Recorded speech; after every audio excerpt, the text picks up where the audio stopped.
Okay, motion, call to order, motion to adopt the agenda. Council Crowell.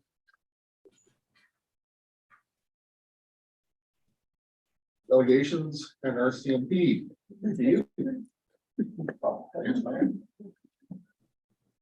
Where do I guys be seen? Good evening, everyone. Thank you for having me. I'm just here to discuss the report that I provided CAO and Mayor recently for the fourth quarter of the 2022 fiscal year. Do you all have that report in front of you, or did you see copies? Yeah. Yes. With respect to the statistics, I guess of note is there was an increase in vehicle collisions this past year as compared to years prior.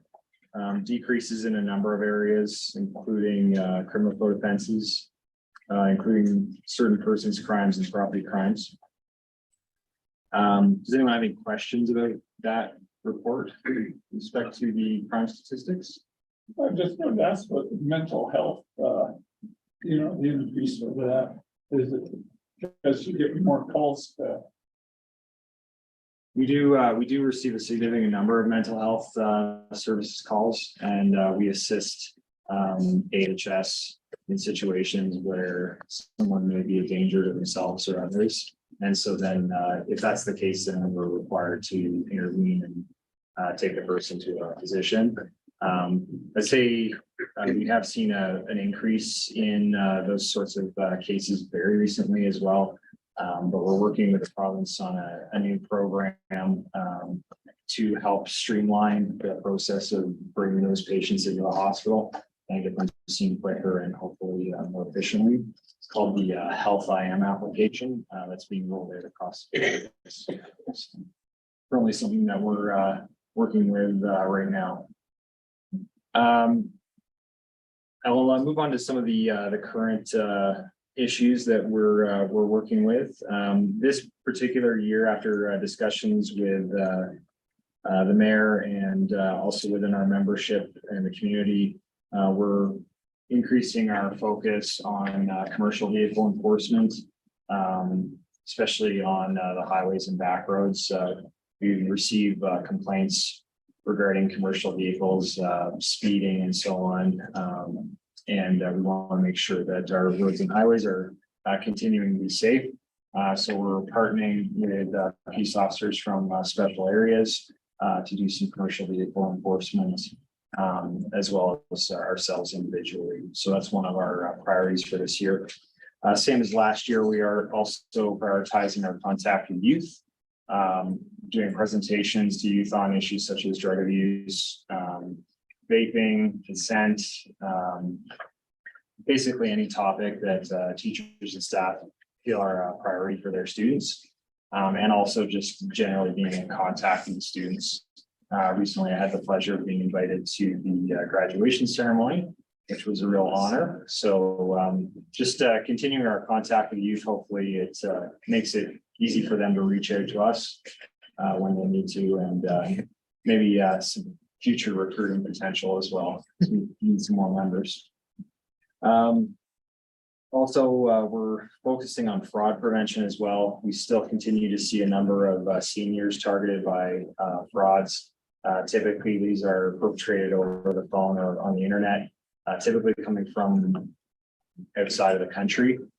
And recently, as last week, we did a presentation with a number of seniors on that topic. We're going to be continuing that and working with some local businesses as well in town to prevent frauds against seniors. By one of the recent schemes that we've seen is the purchase of gift cards in order to transact money across the internet and phone. So that's something we're working on as well.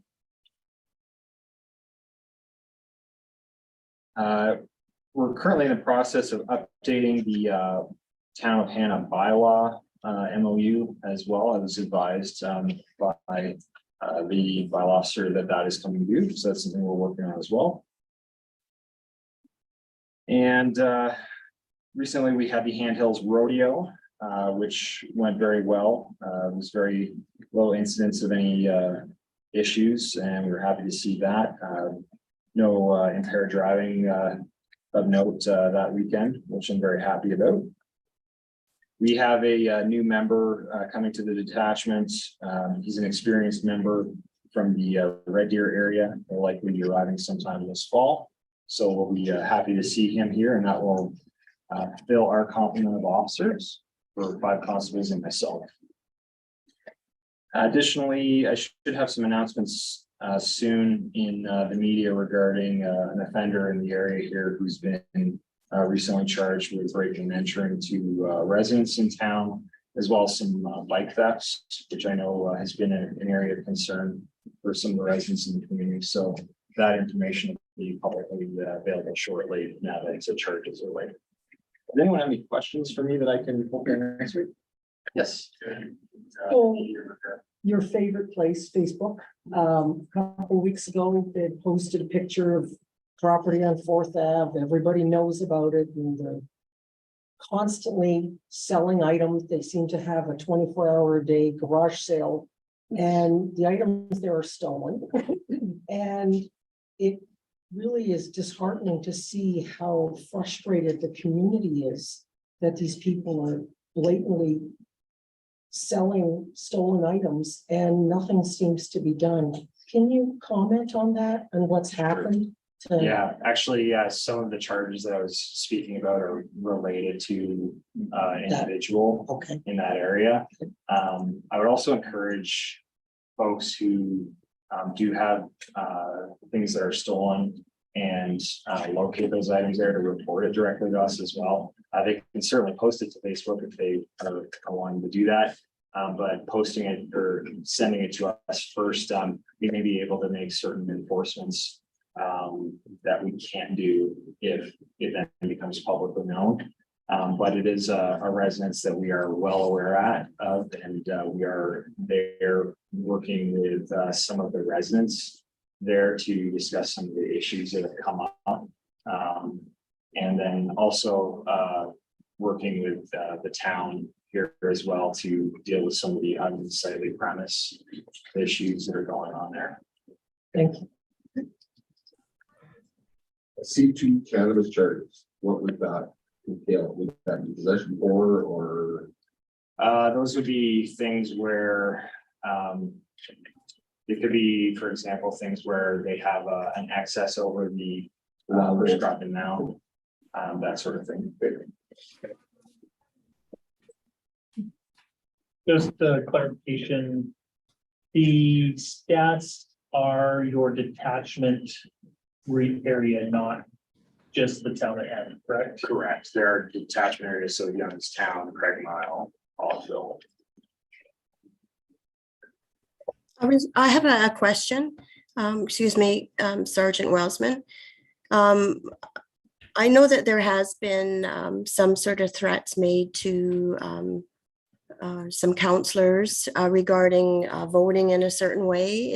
Is there ever something that a person can do to deter that? If there's threats, can it be reported to the police? And same with false information. When can a person look at defamation of character or those sort of things? There's so much garbage that's on Facebook, and people are making comments that really have no knowledge of what they're talking about, and doing a lot more damage to our community than any good. And I guess that is my question is there something that a person can do that where people are obviously reporting wrong information and also making threats to counselors regarding intimidation and that sort of thing? That's a good question. So the threats would depend on the nature of the threats. So if they're a threat to cause bodily harm, death, or damage to property, then that's certainly something that we would want to be made aware of, and any of the counselors can reach out to us to discuss that.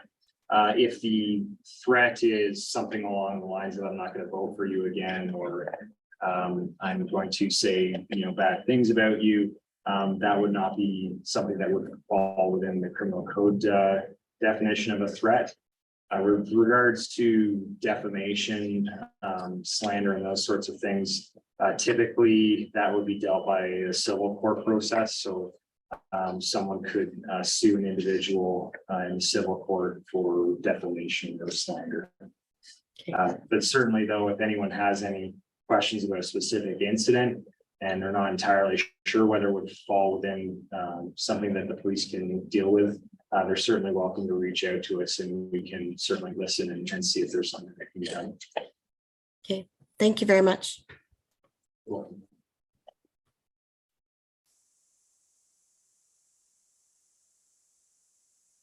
Anything else from anyone?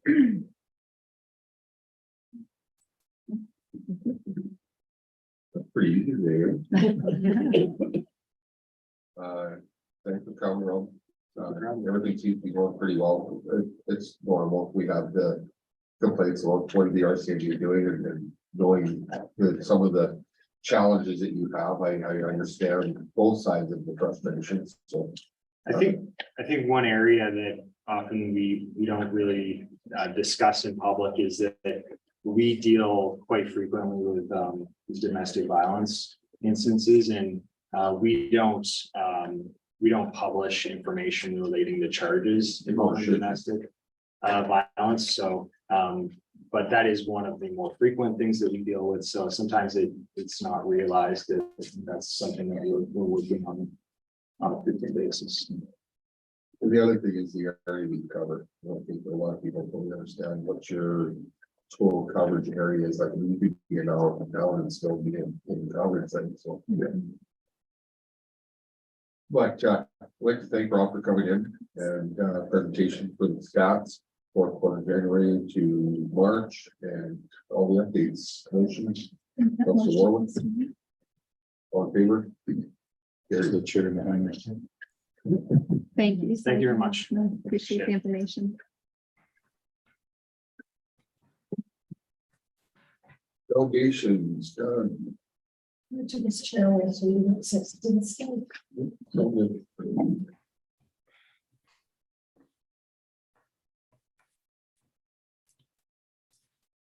Any public presentation?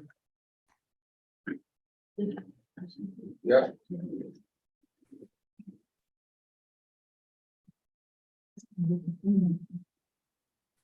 Well, thank you for your time. I have a couple of questions, kind of relating to just the bylaw type stuff, but it's not the changes in the bylaw. So an area of concern that I didn't know about and I want to learn, and that's why I'm asking all the questions that I asked you. But if you wanted to apply for the hens under your current bylaw, there's actually no hens in your current bylaws as I understand.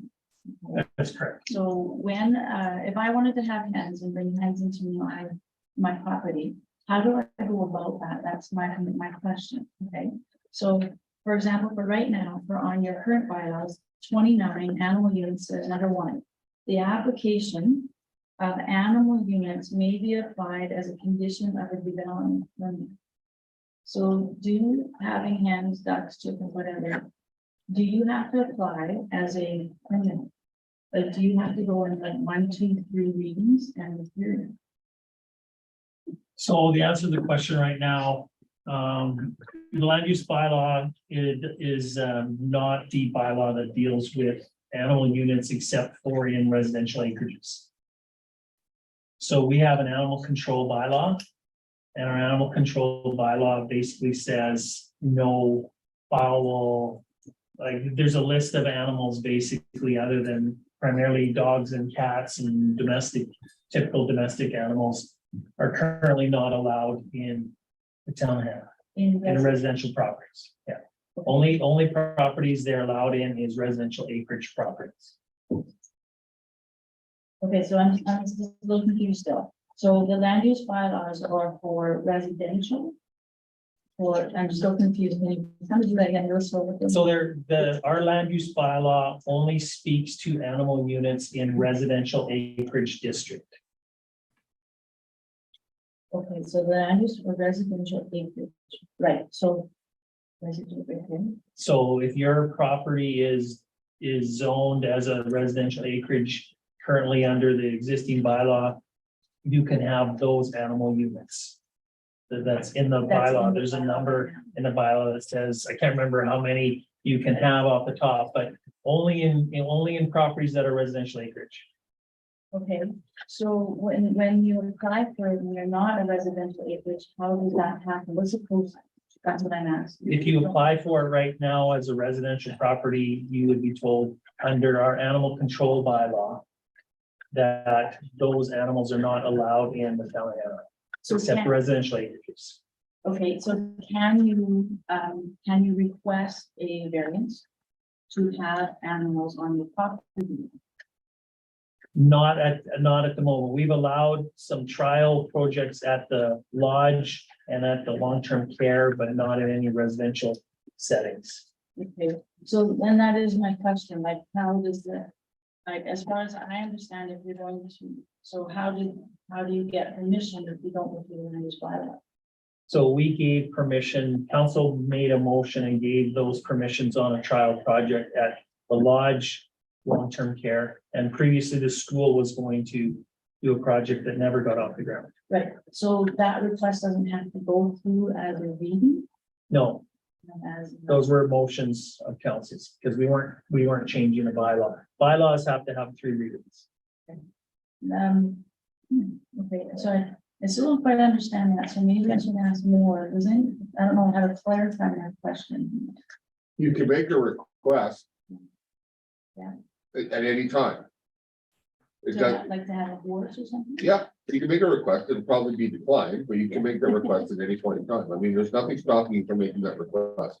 Is that what you're asking? Well, yeah, because I understand that when you change the bylaws, but this, you're saying it's not a bylaw, it's an animal. Well, no, it's still a It's bylaw. it's not We have- part of the land use bylaw, if that's what you're, it's under animal control bylaw, 2 different animals. Sorry, that's creature, things, Okay.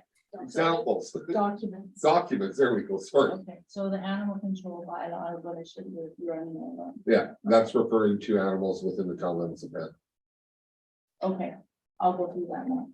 Okay.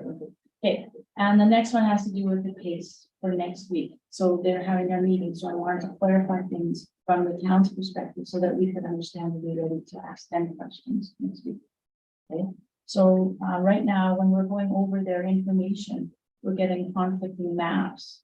And we're getting conflicting areas of where they presented that they're going to have their facilities. And that's kind of a concern. Especially including the last one that we got was a concern of where the map now indicates that things are going to be put. And according to our understanding, the landowners haven't been informed about that.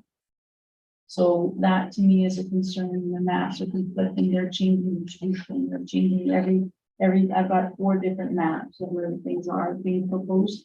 And so as people trying to look into and decide, we think it's good and we should go through with it. If we feel as a group that our community, then we're having conflicting views as to trying to follow through with it. So the last one that we received personally is conflicting with the landowners don't appear to know that they're on that map. Okay. We also, I'm a little concerned about not following their timeline. They presented the timeline in the package. And before the first meeting, which was in March, the 400-meter people were all supposed to be contacted. And then my parents have not been contacted. And I know quite a few other animals have not been contacted. And if the timeline is presented, I'm hoping that, it's easier for us to understand and not to ask so many questions if we could understand the materials as we're coming on for us. And the other presentation that we noticed and had concerns about is that the current map that they produced in the presentation for the town land use bylaws is your proposed map. And it appears that that map was being reported as being the map that qualifies them to be on that land. So the proposed bylaws have utilities in the proposed bylaws.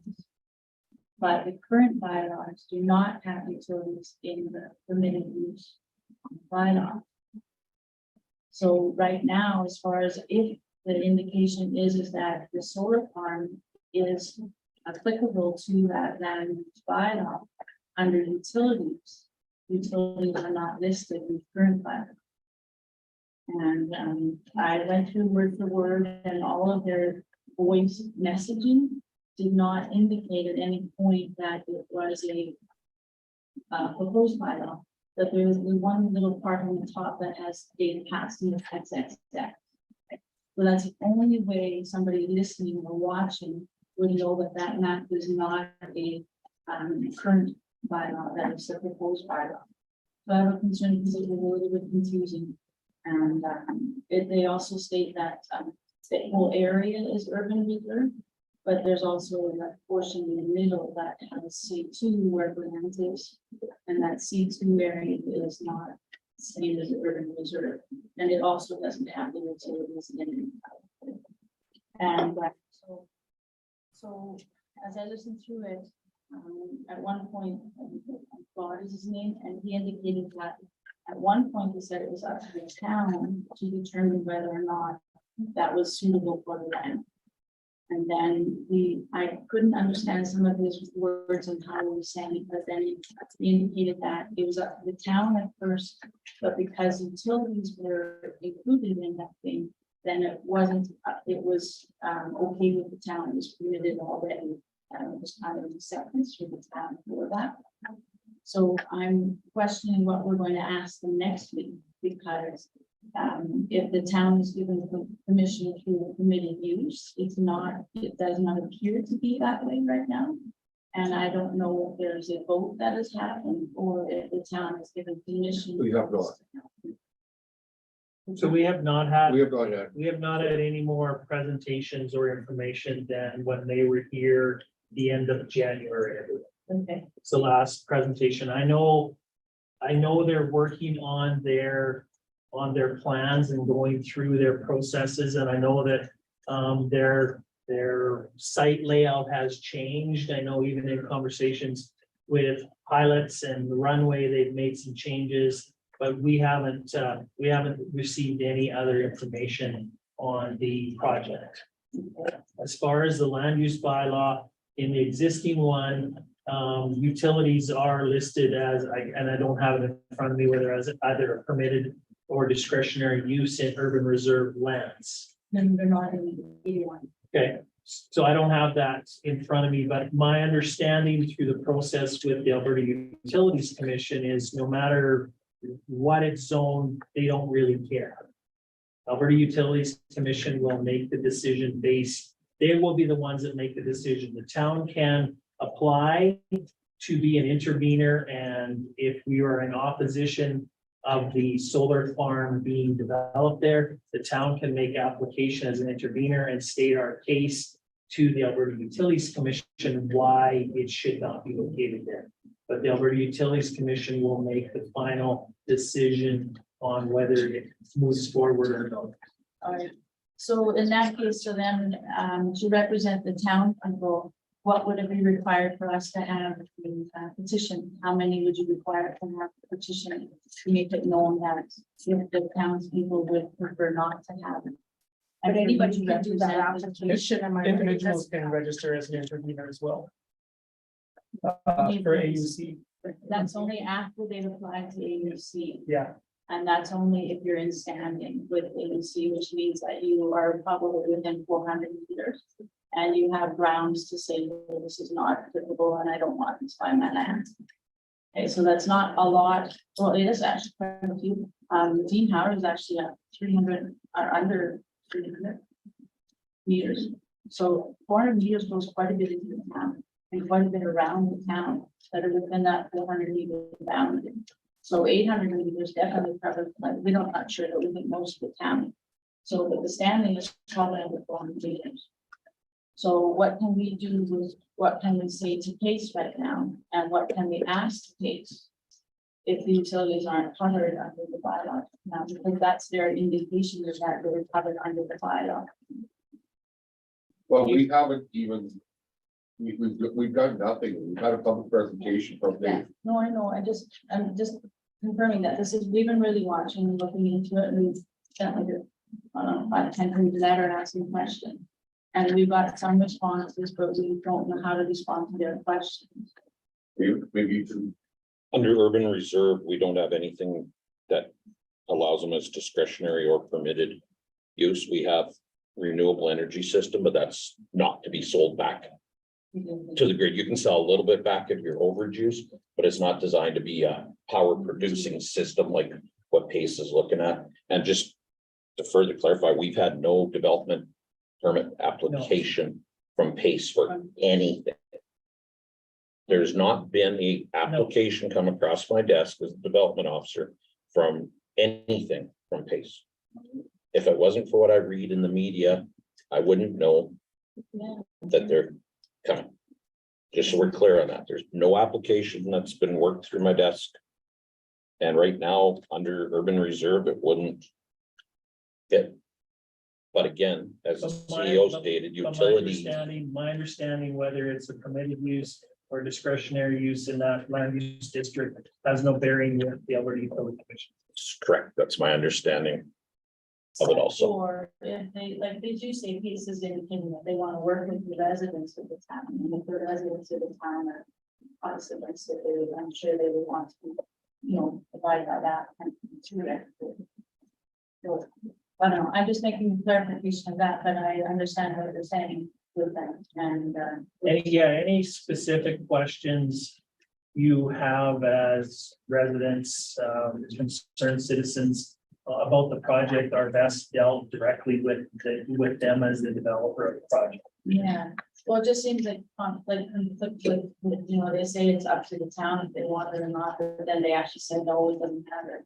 And it's both ways. Well, ultimately, at the end of the day, as a private, and I'm gonna use this term, as a private business, they would want the support of the community. They wouldn't want to necessarily come into a community if everybody in the community didn't want them there. It's not good for them. But again, on the other hand, as a private business, it's their option whether they want to establish that type of business when they've secured the land and have the land. Again, then it becomes an issue with them having to prove to the Alberta Utilities Commission that they're not going to have a negative impact on the community, the environment, the airport, any of those things. Yeah. Property values are probably Yeah. my biggest concern, and I'm sure it is for your family. And Is- decommission. Property values within an area, if it gets depleted, that's a real tough one. Yeah, so we just bring those concerns up to them and we'll just keep going through it that way. Yeah, at the end of the day, I guess you always have an opportunity. Whether you have, I don't know if you'd want to go out and get an official petition, but if you had a list of names of people who were opposed to it, it's certainly information that can be brought back to council and shared with council. So if they see a petition with 400 names on it, or 500 names on it, whether that says to council, okay, we need to intervene and speak because our residents, or a portion of our residents have told us that they don't want it here. I don't know, I can't speak for council, but they want to hear from residents as well in terms of what their thoughts are on the solar farm, both the pros and the cons. And at the end of the day, they're elected to make a decision to represent the town. So, and if there's a decision to be made, whether we become an intervener and want to oppose, that'll be a decision made by council to do that. Or if they're satisfied with the proposal moving forward, they may choose not to intervene. That will be a decision of council. So, Correct, and then just kind of one last question, then what would it take to do a petition, a formal petition for that? well, if you want to do a formal petition, you have to, it's in the MGA, it's laid out. The specific requirements in terms of signatures, legal land, not legal land, civic addresses, witnesses to the signatures, that whole bit. Is it 10%? Yes, Yeah. So what is that? yeah, but it's all laid out in the MGA in terms of what requirements, but off the top of my head, I know they have to be They have to be town of Hanna residents. If they're not a resident of the town of Hanna, they don't qualify. And I know the other sticky part is quite often a lot of people will put on their address, they'll put their box number down, they need to put their civic address down. No, not their legal, their civic.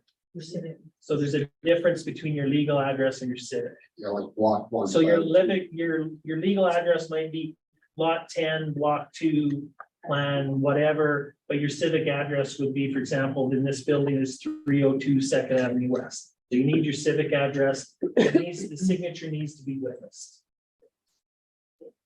Just somebody standing there witnessing, or do you have to have a qualified person? That's- No, just I think any individual who's willing to witness that Danny Pavischuk signed that line, I think is suffice. Just that they signed the line, that, not that they live in town or anything, just that they signed. Yeah, yeah. If someone's gonna put their name down that, I'm Danny Pavischuk, I live at whatever Stevens Crescent, sign it and somebody signs it as a witness, you're good. Yeah, okay. Good, okay, that answers my general question. Thank you.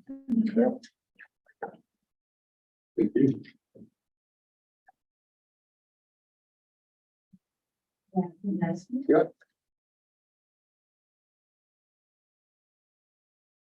First of all, I just want to thank Carol because they have worked their butts off on learning and gathering this information. And I have to say, I actually am pleased the land use bylaws came up when they did. It's been a big eye opener for me and the learning experience in acknowledgement that I have to participate if I want. Okay. So I'm not going to stand and ask for answers to my questions. If anybody, I would like answers, I will put them on paper and present it to whoever is appropriate. And I think you all want to get a little bit, if that's how you wish, but I would like answers. One of the things I did learn today, though, if bylaws are not or unable to be enforced, they must be removed. And I may misunderstand, not rewording that exactly, but that's right from the Municipal Government Act today that I read. And where is the other half of the bylaw officer, and when can we expect that person to be in Hanna and at work, reachable and at work and able to flex? So when you say the other half, what do you mean by the other half? You said that Adrian Moll's position is cutting down. David got the development. Well, we split, he had about 5 or 6 portfolios and we split it amongst numerous people. So our municipal enforcement officer is here at work. She's been at work for a couple of weeks now, back from her training course. You've got a broken leg if you. No, I just, because at the last town council, Mr. Chuck, I'm not trying to address you guys.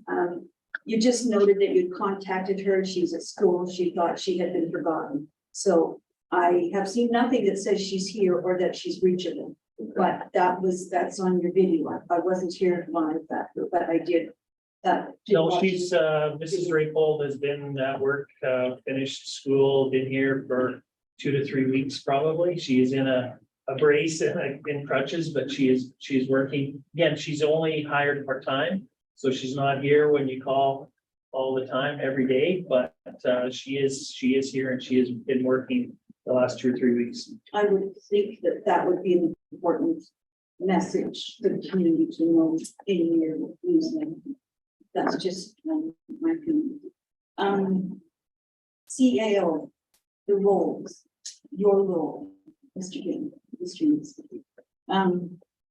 I watched the decision on the birds, and I'm all for birds, one horse, I don't care, all the power to you. But I did not witness the general consensus. I did witness you say, you know, I think it's fine with everybody. And what about you, Danny? And fine, and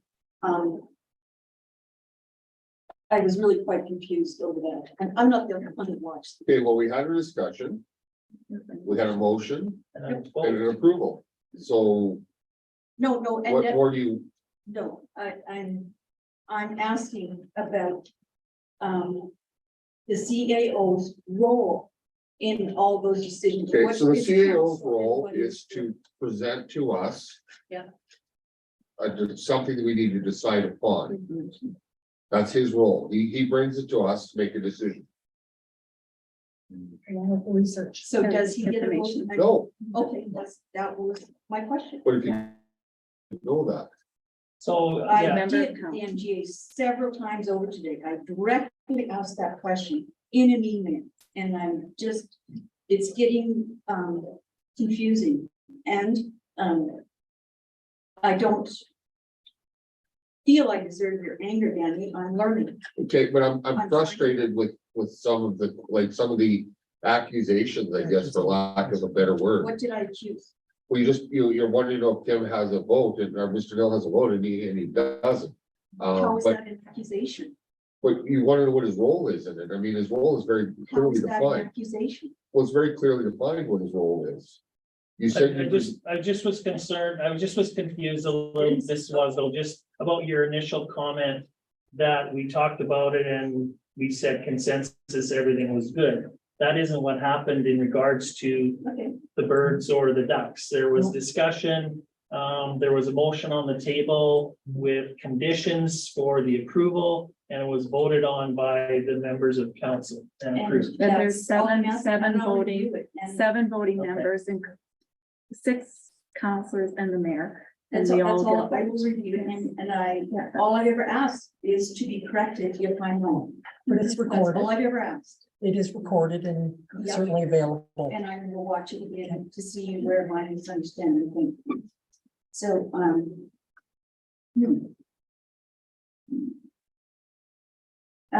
question for Mr. Moore. If our community emergency was a fire, who would take over your role as emergency? Director, preparedness, if you're fighting a fire, at JCC, If we determined that it was actually an event that required a state of emergency and we were opening emergency operations center? Is that your question? Yes. So a large scale event, not a one building fire, but a large scale event, there's several options. CA O'Neill is the Assistant Director of Emergency Management or Deputy Minister or Emergency Management, so he could take. More than likely, I would stay in the, go to the emergency management role. The fire department has a hierarchy of officers, including Deputy Chief Olson, 3 captains, couple lieutenants. So most likely I would be going up into my emergency management role and turning fire operations over to the deputy chief. If he was absent, it would go to one of the 3 captains on down the line. There's many hours on training. Yeah, and they're all trained to those levels that are required. And it is, just to add a note, quite common that in small town Alberta, that the fire chief is the director of emergency Yeah, management. no, I had no question about that. I just wondered if it's a script. Like somewhat, what communities are going through right now, right? There's serious situations. Notifications of applications for that do not are not development officers' role. Go on to is it the municipal planning commission? Yes. Yes. So, for instance, if somebody gets a 100% variance or distraction. No, there's a difference, there's a difference between in the land use bylaw, there's permitted uses and discretionary uses. So that's what MPC will deal with, anything that is listed as a discretionary use in the land use bylaw. And they have the ability to approve that discretionary use. The development officer doesn't, but MPC does. In regards to variances or relaxations, whatever you want to call, the development officer has the ability to provide a variance up to 10%. Anything over 10% has to go to the municipal planning commission. Commission can give a variance between 10 and 100, depending on the situation and how they feel about the proposal. Okay, so does it have to go through the public hearing and the 3 readings? No. And postings? No.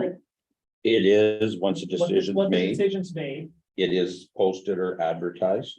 So our right now, we would advertise an East Central review. Any decision made by MPC for discretionary use. You would advertise that it just has been. It has been made. It's subject though to 21-day appeal from the date that it's first advertised. So where would I go back, say, 6 months? Like, where could I obtain that information of what applications have been approved by that group?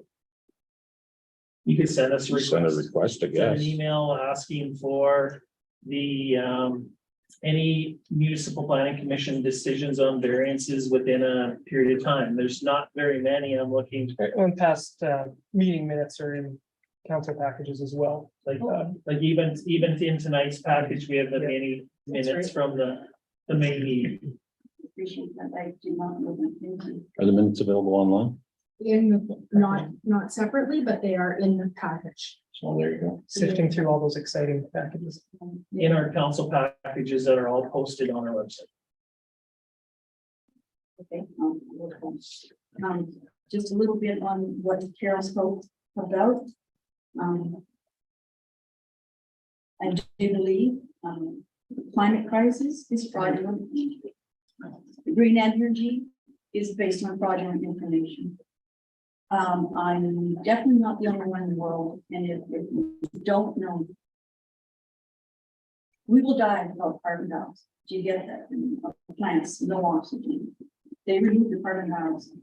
I think that's just I'm gonna guess it's just basic science that we're being played, and I hope our community does not get played for money. And in answer to Pace not having applied to you or contacted you, but I clearly remember, and I've only been involved since February, so it's at some point after that, whether it's put up by Pace, Palliser, town, and insured, but there was already an estimate tax revenue from that site. So if you're already estimating tax revenue, but something that's was not being. So just to clarify, Mrs. Walzell, so the initial information that came to council for the January 25th meeting, and I think the initial package that went out to residents had a statement in the package that the estimated municipal taxes on that property would be between $250,000 and $300,000 a year. That's not anything to do with us. We haven't checked those figures. That's from their information that they've distributed. Thank you for that. Sorry. Defamation of character, and I have no intention, but it goes both ways. I've been accused of lying online. I've asked for clarification online. I've had Facebook posts removed online by Mr. Neal. So can I clarify that? Yep. I do not have the ability to remove any And Kareem has, Facebook posts from anyone. No, but I have your email saying. So you had an email that I sent, and I recall saying to you that I believe the post has been removed. But I can't remove any posts. I'm not on Facebook. Kareem swears, because was from the Hanna bulletin board. Which she administers. Which he did not touch that post, but anyway, the allegation was that I provided false information. I never have been told what false information. I know I've been followed. I mean, the town hall is a small building, for council. People talk, and the names and references to myself and to some other people who are working very, very, very hard to benefit this community.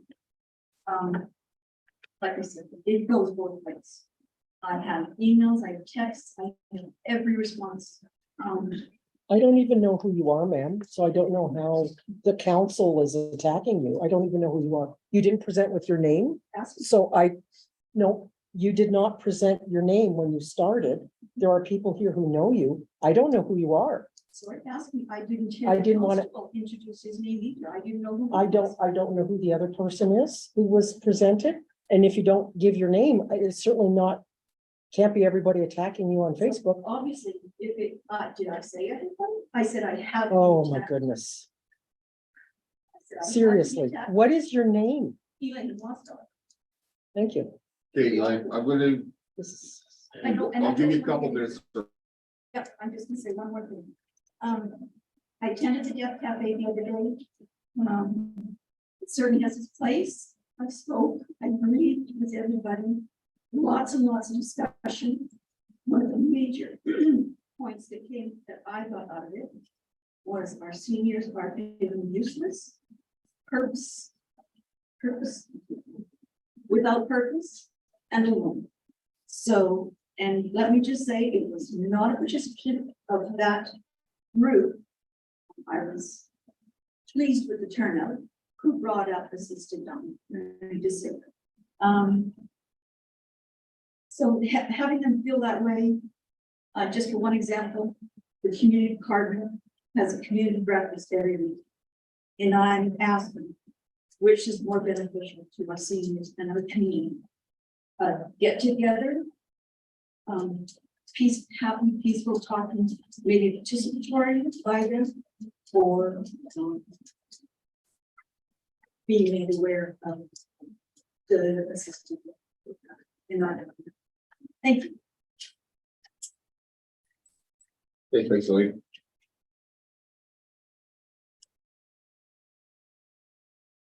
I'm going all minutes of the last meeting. Everyone had a chance to review them. Motion Council Farrell to approve the minutes of the May 9th meeting, 2023, adopted as presented. All in favor? Carried. Minutes of the information meeting, May 1st, 2023. Council Murphy, all in favor? Carried. And I vote in favor for both as well. Thank you. Yeah. You forgot me.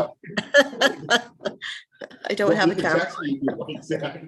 I was just about to. Thank you. Just make sure, Counselor Bowden, that you're not shy and jump in Yeah. when the motion's called. Me shy? Are you kidding? Yeah. It's actually Thank you. awesome. We can hear you now. You're pretty lucky you can't see me, so. I'm not going there. 6.01 accounts payable. Councilor Warwick.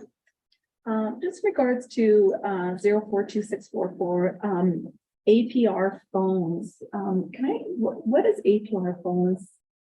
Is that April. Oh, okay, so I don't know, it's all in capital acronyms. I Yeah. didn't have any idea. Thank you for that simple clarification. I have another one. 042678. There's a line item on there, FLP, firewood and freight for a sound child. Looks like Park firewood. Okay, so we buy firewood. We've been purchasing firewood for about 3 years from this company, and our campers have raved about the quality of the wood, and we've sold a lot more as a result. So we buy pine firewood, and we have for about 3 years there, and our campers are very happy with it. So So it's primarily just pine. it's all pine. Okay, and where does this come from? I believe Three they're Hills. from Trochu, Three Hills area. Okay. Okay, thank you. Mhm. I would assume that they bring the trees in and process it. Or yeah, so.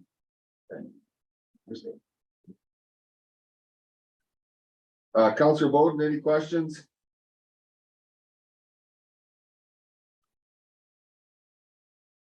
Sorry, I had to find you.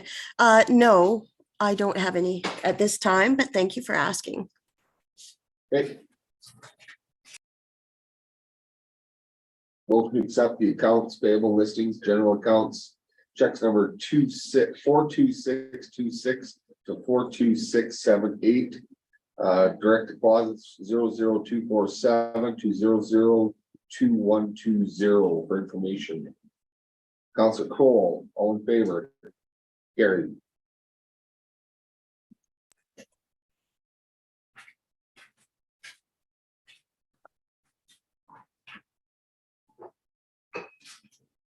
Statement of revenue and expense, oh, sorry, statement of revenue to expense.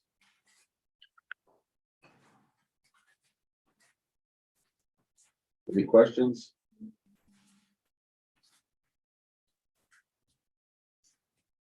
Motion to accept statement of revenue and expense report for May 2023, Council Olson.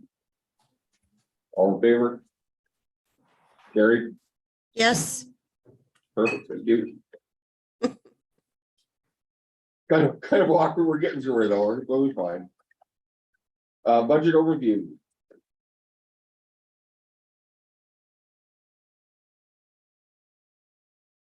Questions or concerns? Oh, the fonts, every time I get this report. I don't know what it is about the fonts. The council may use the revenue, and I can't even read it. I don't know. At the top, see? It's like, they went with a fancy font that's impossible to read. I don't know. Besides that, it's fabulous. I think the software program exports it into one cell. Yeah. I believe that's probably not something that we have control over if we're gonna put a line that long. Yeah, and I apologize too, because I look at it on paper and it's clear, Yeah. so. We can look at that, so Councilor, you see if we can fix that way. Totally nitpicking. No, Mr. no, Neal. It's no, really like from my perspective, it's. No, but we can look and see if what we can do there. That's not an issue. Perfect.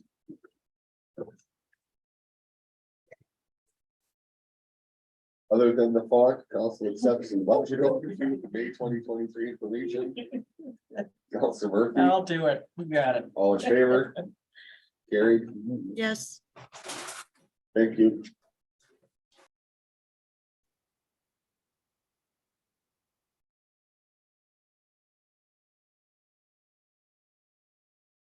Committee reports. MPC. Mr. Olson, anything exciting? No, it's all a new house, that's exciting. Yes. A new house and, yeah, wheelchair access. So just 2 relaxations.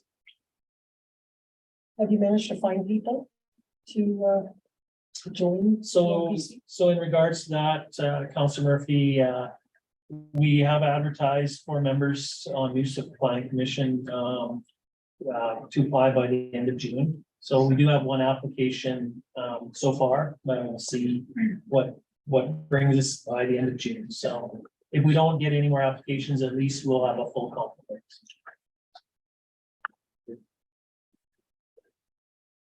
Anything else? So the relaxation, I'd be like, for example, I'm assuming the Benedict's wheelchair ramp would be the, No, this is one on Main Street, if I recall that one. Yeah, there was a request to build a single family house on Main Street. It is zoned R1, but they needed some relaxations on the front and side yards. okay. Cool. Motion to accept the planning commission minutes as information. I will. Oh, Councilor Bowden didn't. All in favor? Yes, Carried. Senior administrative reports. I don't know, there's a few things I want to just touch on, Mr. Mayor, that aren't in my report. So you may, as residents and property owners, receive your tax notices. So tax notices went out on June 9th. So the taxes are due the end of August. Plan they continue through to the end of December. So taxes are out. So just that sometimes raises questions from people when they get a tax notice. And just the other thing to update you. So Ruth Fortna, who works part-time for us in our business communications area, has made a decision to retire. So she'll be retiring by the end of August. So we are advertising for a part-time person to fill that role. So. And other than that, I don't think there's anything else, Mr. Mayor, unless there's any question about Have we from my got, report or other questions. have we got any update from FD on the culvert bridge? They're looking at it. They're looking at it. It hasn't been put as a Yeah, priority. no, and that's With fine, them right? to look at the pros and cons. There is some cons in terms of having. And the installation has to have no water, it has to be dry. So there are some pros and It's much cons. easier to do. Well, unfortunately, the time is getting good for that. But they are looking and gonna prepare something pros and cons on that for us. Yeah, like it's just the, like, for me, the interesting part of it is that waterway runs across Highway 9 and 2 24-inch culverts, so I mean. Yeah. Yeah, The other day I had to go down that way, yeah. So they are gonna provide us with something okay, there. thank you. I just want to keep it on the Yeah, top, yeah. top of my list, so. Yeah.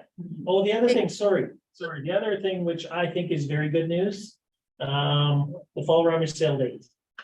I know we went back and forth and up and down with it, And round and around. round and around. I did meet with minor hockey representatives and the hospital auxiliary a couple of weeks ago. And basically, my request through the process for the hospital auxiliary to consider was to try a moved up an earlier date once as a trial project. You know, we're trying to have a crystal ball to say what's gonna happen, how it's gonna happen, until we actually try it and find out. So the hospital auxiliary representative set up a special meeting. They had a special meeting last Thursday, and they have agreed to move their date up to September 23rd. On the condition that it is a trial project and there will be an analysis done following the end of this show and in comparison to previous years' fall sales in terms of profits, numbers, volunteers, all those things. And then that information be considered moving forward in future years. So basically, if it goes ahead and it's moved up and everything seems to be sort of normal and numbers wise with people, volunteers and profits, probably they would consider moving it up on a permanent basis. But if there is some noticeable differences in those, they certainly want to bring that as ammunition for future decisions down the road. So Have they given any thought to the, end of honesty? the representative that met with us was an absolute no. Okay, no, I just, because they were pretty adamant about month end, Yeah. so next Yeah. case scenario, so that's why I thought. Again, that's just the No, no, representative. it's- yeah, no, that's, That's wonderful. yeah. Yeah, I was really happy Progress to, is good. I was really happy to hear that news and now it certainly, we move ahead this way, it certainly does even give council some information on the effect on the sale if it's moved up. And the representative from the auxiliary was very good in terms of, she said there are fluctuations. You can look, the last 5 fall sales, and there'll be ups and downs in terms of the profits. It really depends on, a lot of it depends on what type of stuff is brought in, especially the big ticket stuff. And the weather. And the weather and stuff. So her opinion, and I guess it was just one opinion, was that if it was relatively close to what the average numbers are, they will probably be fine. If it's a significant decrease in profits, certainly they will be concerned and want to make sure that that is considered before we move forward to set dates for 24. So I was happy with that. Mr. Neal, that was gonna be one of my questions, was based on last fall's rummage sale versus this spring. I know last fall they said their numbers were down significantly. And so I was wondering if this spring, if their numbers were up to sort of the baseline, they kind of, was there sort of a. I don't have that answer, Council I'm just Berwick. curious. But I know we talked about comparing, we were gonna compare fall sales to fall sales. And we were gonna take a period of 5 years throughout the COVID years when they weren't there. And basically see what their numbers were and what the numbers would be in 2023, moved up a week and see how how it fits. So it is, as I said, my interpretation is if it's close to what they normally get in, probably consider making it more of a permanent move. If it's a significant difference, they'll certainly won't be pushing to have their sale back on the last day of last Saturday. So I was pleased with that. Another Excuse me. comment. Go ahead, Councilwoman. I was just going to make a comment that typically their spring sale is busier than their fall sale and a bit more successful. And I was also wondering if there was going to be any sort of concessions on the fees that they would be paying for the rental of the community center. Oh, I'm sorry, the curling rink and the arena for their sale to accommodate them within the change in date. So at this point, Councilor Bowden, there's been no concessions or subsidies offered on rent. I think that would be a discussion maybe after the fact. If their numbers were down, they could certainly request council to consider waiving those fees or reducing those fees. But as of now, the plan would be that they would be invoiced the regular rates as they have in the past, and they were fine with that. Okay, thank you very much. Mr. Mayor, the other comment that I heard quite a bit over the last little while was from younger mothers saying, in fact, saying that, you know, the 20th was the date that checks for the child welfare or for children or whatever. I'm not familiar with that because I don't. And they said, so this definitely falls in line with timelines. If it was going to affect them in any way, it would have no effect. So that was a positive too. I think. So yeah, this is again a trial year to see how it works, and I'm glad that for everybody's benefit, they are willing to give this a try and see what the result is.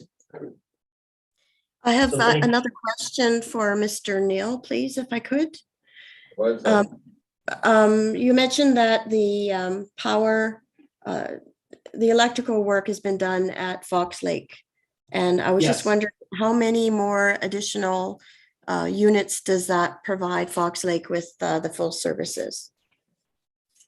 Not necessarily full services. It was just an upgrade on the electrical portion. So some of the electrical were 15 amp, 20 amp. Now they've been upgraded to 30 amp. So I don't think it changed anything in regards to that because all of our sites had minimum of power to them. Some of them just were at reduced amperage.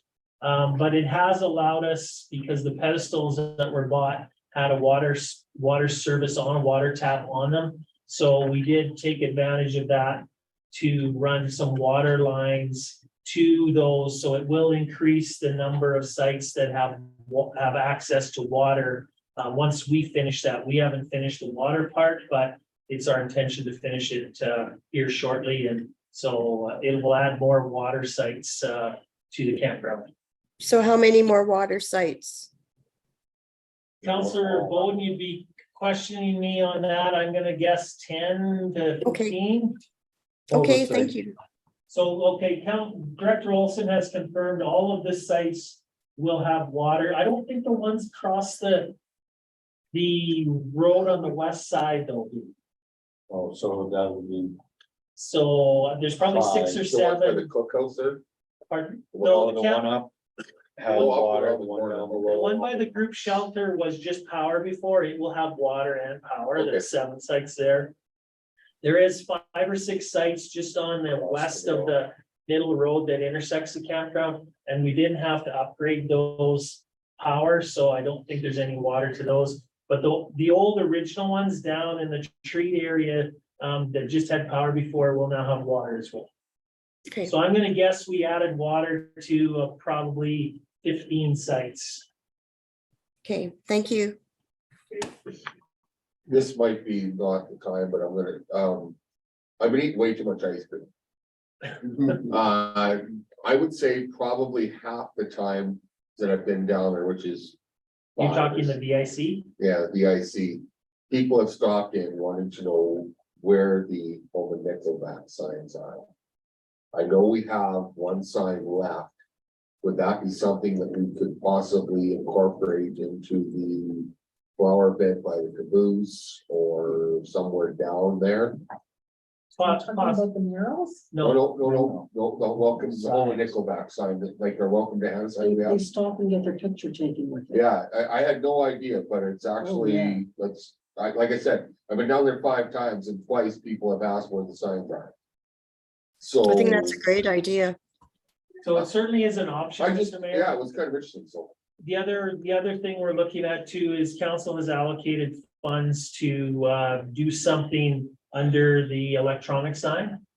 And that was one of the things we were looking at there was creating something possibly to reflect that at Yeah. the bottom of that sign, so. Well, that would be awesome as well, because I believe I had a gentleman mention that people were going out to have a picture taken at the old sign.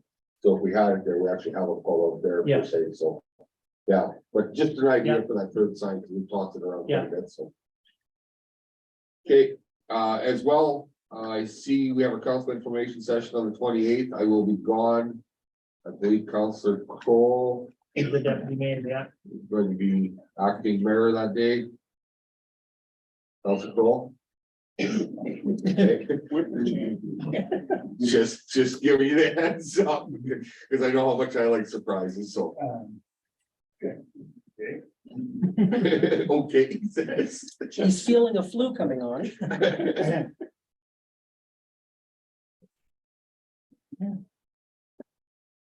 Yeah, I just don't wanna not show up and. And I will not have the luxury of logging on. I will be. About 20 miles off the Lake Athabasca, northern Saskatchewan, so there is no satellite. There's actually satellite phones don't even work there. That's a good point. Yeah.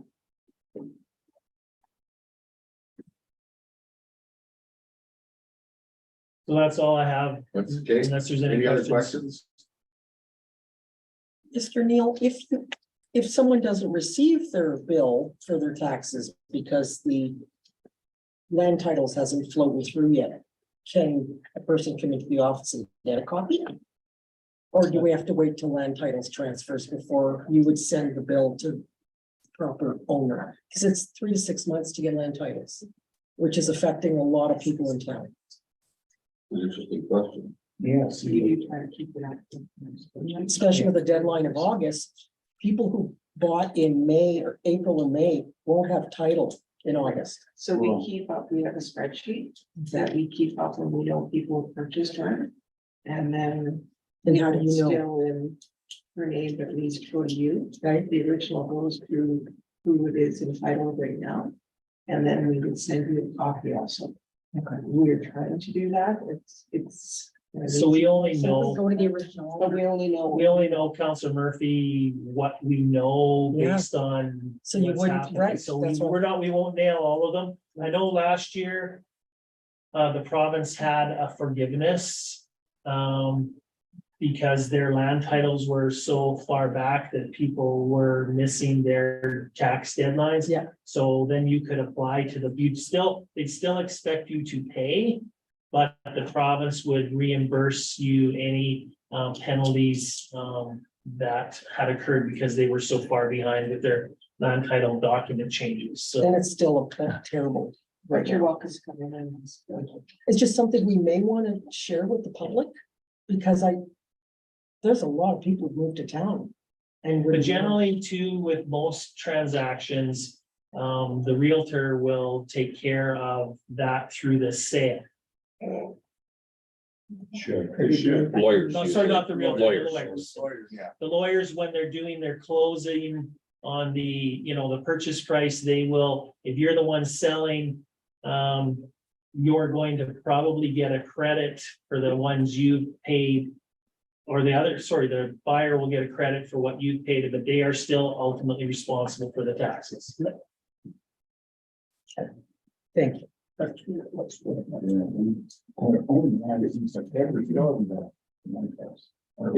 so anything else for Mr. Nell? Moving on to community services, Mr. Kevin Olson. Well, if you've got any questions on Kevin and Michelle's reports, I can answer them. So silly question, and again, full of the mayor. So apparently there was a sprinkler leaking up at the ball diamonds on the weekend, so I get the phone call. Is my protocol to reach out to Kevin, or is it? to In reach that out to- situation, and I don't have any issue if you reach out to Kevin, because if you reach out to me, I'm You're gonna reach calling out to Kevin, no, Kevin. and that's what I So- wanted to know, like, And timing was what it was. Kevin was actually there. Yeah. When it happened, so. Have the listener listen to the whole message that I've been us through. yeah, it's fine, yeah, and I have no problem taking Yeah, that call, no, I don't, I I just, don't have any issue, Mr. Mayor, if you know, like I said, if you know where you should go with it. Yeah. To go with it, if you're not sure, you can always get a Yeah, hold of me, but I would have turned around and got a hold of Kevin anyway, yeah, so. no, and that's fine, it just kind of popped into my head, and I got thinking about. Processes and so on and so forth, which sometimes are, it's, but yeah. But yeah, everything, Kevin's crew and Michelle are going fine. I know we just had seniors week and I think it was successful. The Canada Day, just to make sure you've got that. So they're working on all the plans for Canada Day. Still struggling, even with some seasonal staff. Kevin was in to see me today. He had two students find other jobs, hire more paying jobs. So he's struggling even to find students that are. Did our summer employment stuff come through? We Canada summer jobs, we haven't got anything, so, Okay, but I don't think anybody in Hanna has, so, which is very unusual. no, I just, Yeah, so that's still potentially out there. I'm not giving up yet, but I'm getting less optimistic as the days go by. Yeah, even the bigger cities are, haven't heard a lot of them, or it's been slashed. Yeah, Any other questions? I would like to thank Michelle and her crew for the work they did on the Mayor's Garden Party and everyone that devoted help out. I think it was a lot of fun. I was able to get around and we had a lot of, yeah. It was a lot of fun. My wife gave me a scolding. I ate some of these carrots and she said, we need carrots at home, so. But yeah, only complaint I had with the portions were too big. Was that on your second plate, Mr. Mayor, or your first plate? Well, I never complained. I said I had complaints. It was delicious. It was wonderful. Counselor Crowe, as far as Canada Day, you may have to fill in with plenty of being back on the 30th, but if, yeah. Fireworks are still go. Currently, they're under That's all fire you- restriction. Yeah, no, that's fine. I'm just, There's a backup plan. Yeah. perfect. That seems a little irresponsible if it's this dry. Not from you. No, I mean, in general, the idea of sparks flying on purpose in this dry climate scares me. We shoot them over Fox Lake. We have the fire truck sitting doing standby with the crew of guys ready. But of course, I knew that part. If there's a fire ban, there's options to move it within town limits. Everything will be assessed. As, Let's just say they're purchased. I'd like to put them. Okay. yeah, and watching them over the lake is, I mean, as long as there's still water. I think we'll be okay still by July. I believe this might be one of these, when I moved here, Fish Lake Provincial Park. Oh, There's no lake. It's a big grass area.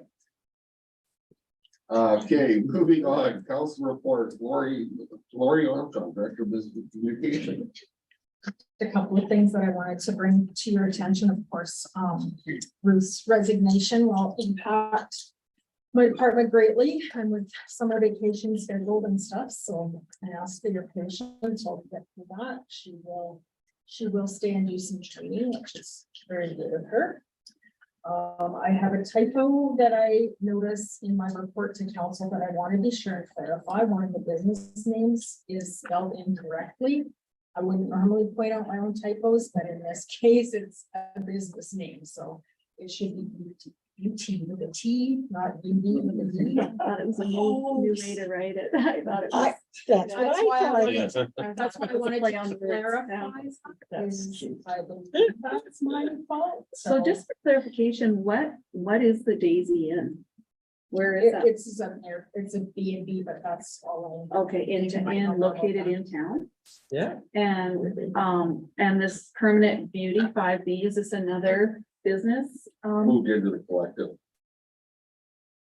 Into the, that's The collective. the collective. Said library. Robin oh, I see, Thompson okay, is in there. okay, I see, okay.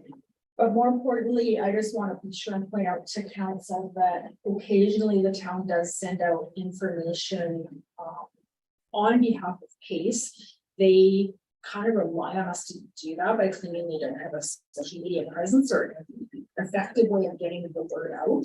We're not in the business of advertising for private enterprise, but it's a, I guess, a personal feeling and a feeling in the office that the information is important enough to ratepayers that we'd like to see it in the hands of.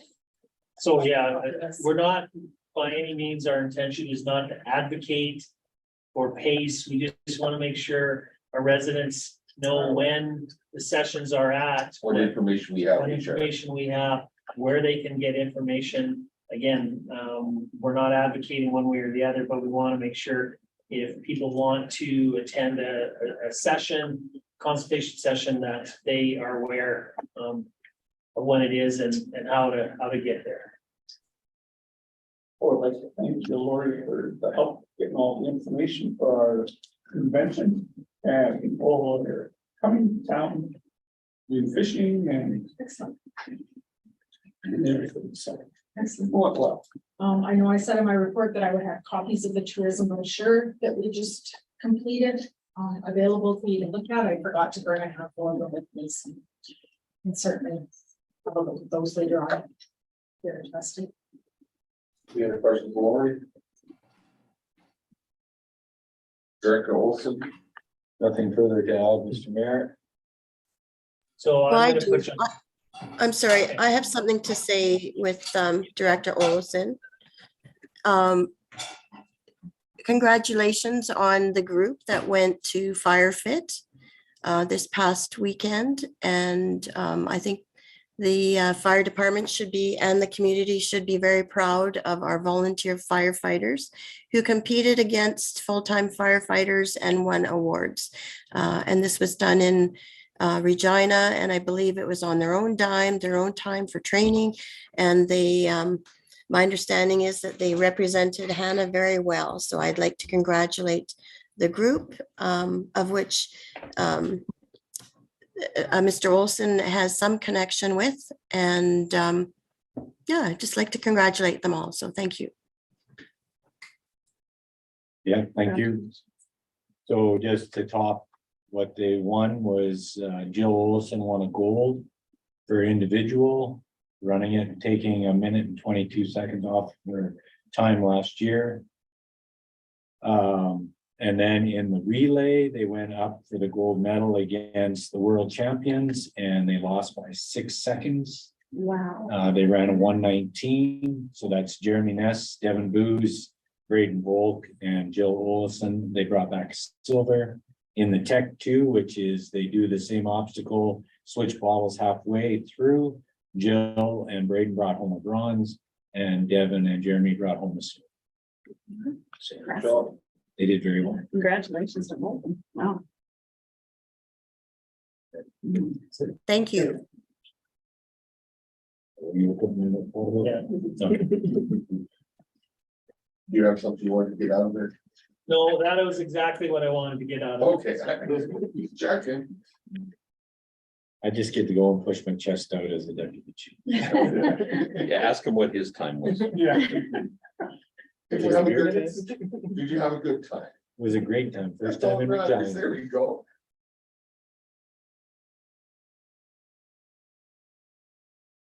All right, anything else there, done? Motion to accept reports is presented. Counselor, I can. I'll shoot both up. I gotta let her have one, so. That's two. That's too sorry. We gotta step up, come on. And I agree. Right, Charlie, she's going on me there, yeah. Yeah, exactly. Tax recovery, public auction.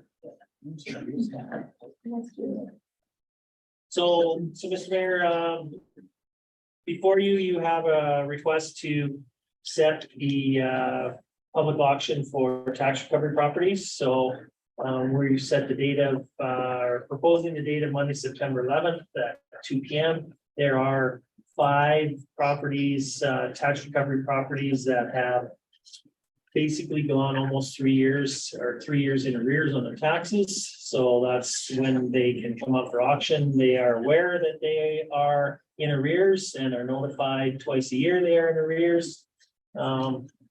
If council sets this date, they will get a letter from Land Titles as well as us that the property will be auctioned on that date and at that time. And they have up to 1:59 p.m. on that day to either enter into a tax payment agreement or pay enough a portion of their taxes to remove them from the recovery auction. So silly question, hypothetically speaking, the owner of the condo unit 3. Yeah. Yeah, he published buys that lot on September 11th to apply. What does that buyer have as far as being the owner and those people still living? Well, it gets a little challenging, but it would technically be your property, not necessarily on September 11th. Because you have 30 days. Once you've paid the amount in full, then we would do the land transfer title documents, but you would be the owner of that property. So you would have a landlord situation, or you'd be evicting people or whatever. They're always much more complicated when there's someone living in the property. Yeah, and that's just a hypothetical, I just was kind of curious. 90 days notice you'd have to give the. Yeah, so it is. Well, with it being in September, 90 days takes us into November, and then you can't evict anybody in the winter time. Yeah, so. Another year. So what we use, so council's aware as a reminder, so what we use. We have to set what is a fair market value price, so it's not, I cringe at the word auction because it's not an auction where you start at low and go high. It is an auction, but we have a minimum for a reserve bid, and we use the assessed value as the reserve bid, just for a lack of a better fair market value price. So you can see the properties under consideration have market, assessed values. That's what the minimum would be that we would expect to. And if someone makes an offer at the auction, as you said, they have to pay 10% down, and they have to pay the remaining amount within 30 days to complete the transaction. Was the property ever sold at this auction? Not in my time. We've only had probably in the 10 years I've been here, we've probably had maybe 3 or 4 auctions. We haven't sold one at the auction. So you said that if somebody comes in and makes a payment, what kind of payment? Is it half or better? Not just come in. Well, they have to, 5% down? and I'll look at Winona to correct me, but I think they have to pay at least 1 year's arrears of taxes off. So then they're only 2 years in arrears. But that just buys them a year, because if they don't pay anything else, they're back on it again the following year. So they could just keep revolving this, if there's. Yeah. If they wanted to. The challenge that you face is because you're not paying your taxes, there's penalties applied. So you've got the 4 and the 5, and then you got the other 5. So you're basically, by ignoring it, you're having 14% added to your taxes annually as penalties. Yeah. But it is possible you could come in and just pay the 1 year. But again, you're back on it again in the next year, and the penalties keep accruing. So who knows, quite often, the last minute, they get cleared up. I know last year we had, a couple on the auction and they got taken care of the day before or the day of, so. We did start the process this year with 7, so we've got 2 cleared off. So you just never know, but I do believe, you know, if I was a betting man, we will be having an auction this year, so.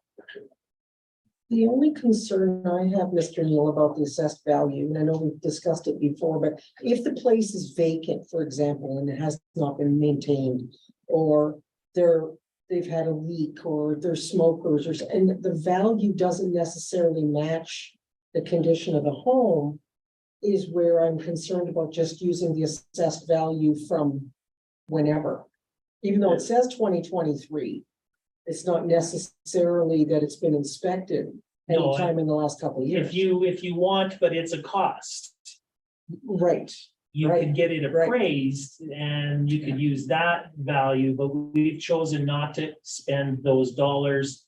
Because at the end of the day, if somebody's interested in this and they don't feel they want to pay that amount, ultimately, generally the town will take title to it and then we'll list it with the realtor. And then they can come in with different offers. that's right, okay.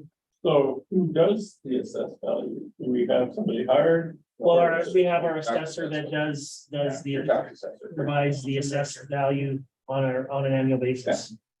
Okay, And so, Mr. Neal, are they sealed bids then? No, It's a live auction? Yeah. So the assessed value is the minimum you're looking at getting? yeah, so if you wanted to come in, I would start the auction and say we are now auctioning property 1, which is lot 8, block 45, plan 6133 AW. Minimum value or minimum bid to start the process is $48,410. And if there's anybody there, sometimes there's nobody there. If there's anybody there, they have to commit to that to start the bid. Any other questions? These are one of the things we don't like to. I know we quite often get questioned, how come we don't put the civic down so people know whose property is? You can go find that out, but we're trying to respect the property owners and their right as much as we can and not put it out there and people, oh, so-and-so and so-and-so. So you can still find that out, but you know, we try and use the legal land description versus the civic address. So how long after the auction does the town hold that before they put it up? So basically, after the auction, probably the next council meeting after the auction, administration would bring back a recommendation to have the town take title to them. And so if council then gives us the direction to take title to them, then we'll make the application to land titles and that their tax notification may become ours. Then we will list them in the. Any other discussion? Hearing none, in accordance with the tax coverage process, as set out in the Municipal Government Act. Public auction will be set for Monday, September 11th, 2023 at 2 p.m. in the town council chambers. Proceeds of the sale of the following properties. I'm not going to list them. And further that the reserve of these bids are properties set to the 2023 assessed value. That purchase will require to make a 10% non-refundable deposit time of the auction and full payment within 30 days of the date of the auction. Motion, Council Paul. Put your ticky down there. All in favor? I'm in Carried. favor. Thank you.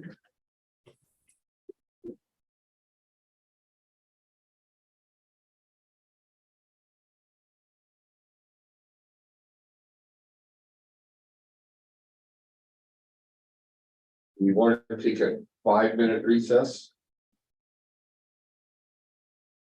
Council over. Sure. Okay, 5-minute recess.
Okay, we'll call back to you, please.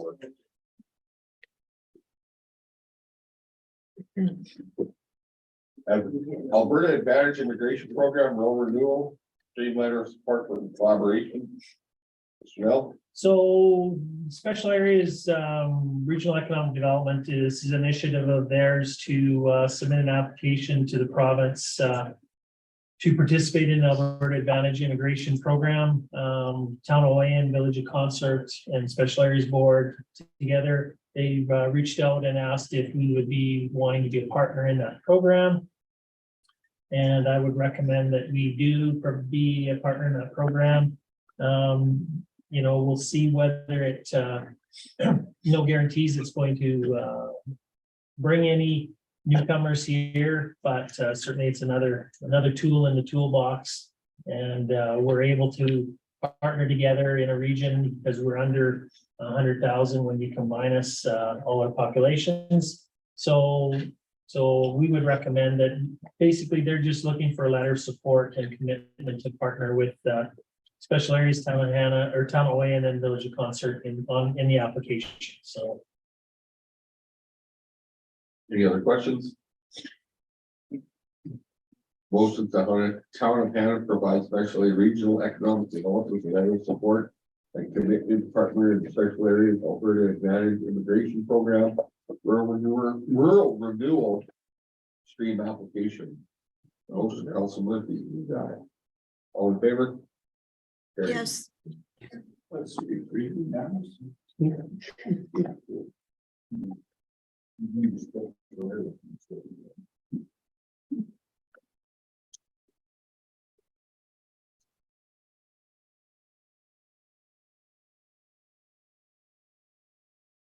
GIS instrument landing proposal.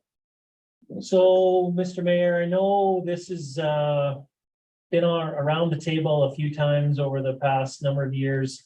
Whether it's kind of can be a bit of a package, but the GIS instrument landing proposal or instrumentation and weather stations sometimes go hand in hand.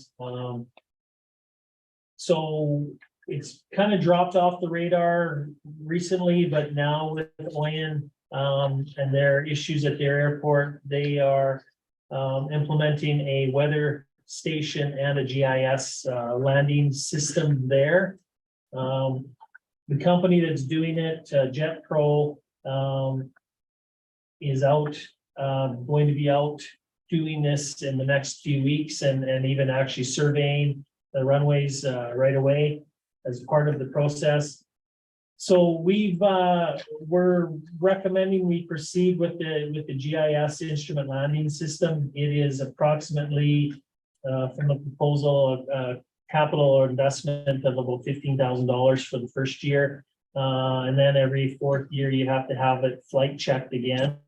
One of our local pilots has done some research on it because I know we don't necessarily have to put a weather station here because if Oyen puts one in, we're within 75 nautical miles, so they can use that weather system.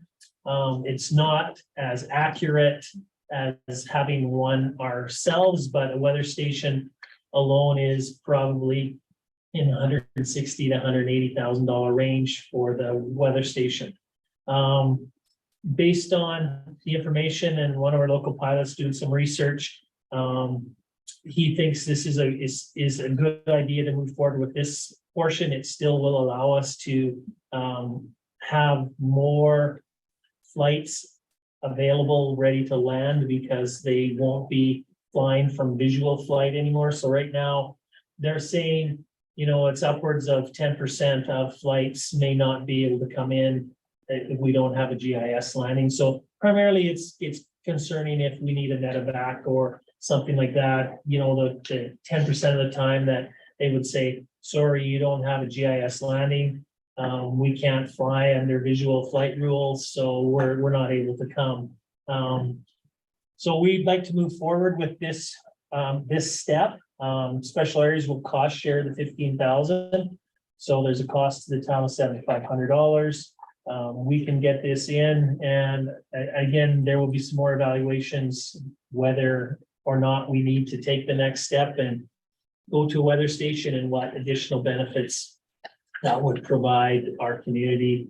But this is just for the GIS landing system. It's not for the weather station. So, Because we'd also be within $75 total from Heller as well, correct?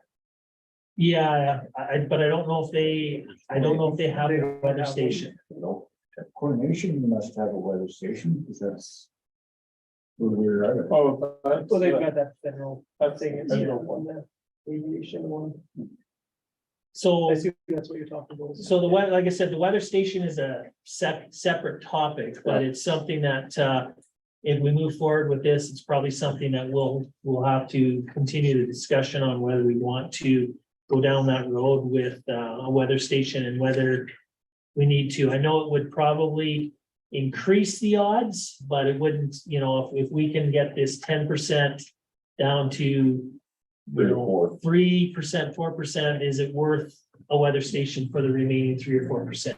But that's a decision for a future date. So this system will not impact the weather station if we bring one in later on. So it's not like we have to redo any of the work, or any of these costs will be throwaway if we went with the weather station. So, I Hopefully would it's- like to, I'm sorry, hopefully I would it's like going to well. see it. Go ahead. Sorry.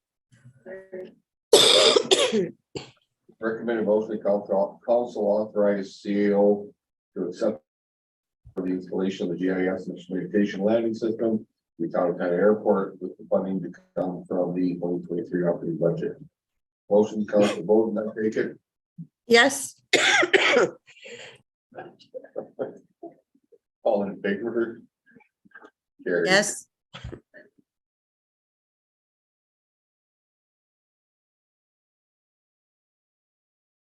Employment benefit surplus funds.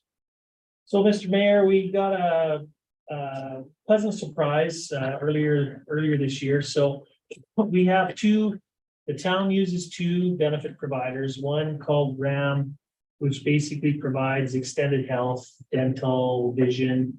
We also use AMSC for short-term disability, long-term disability, and life insurance. So our RAM provider reached out earlier this year in one of our meetings and said that we had a significant surplus in our account. So we pay the premiums. They only use what they need to pay out the claims. So they suggested that there was some options. One, they could refund the surplus. They would want to retain a minimum of 2 months, kind of a little bit of buffer, but basically they would be able to return about $120,000 to us. We could go on a premium holiday, which basically means we would not pay any premiums. They would just keep drawing down from our credit, or we could adjust the plan design. And there's some options on the plan design. I'm not going to get into the plan design. We have a good plan, and we're happy with the plan we have.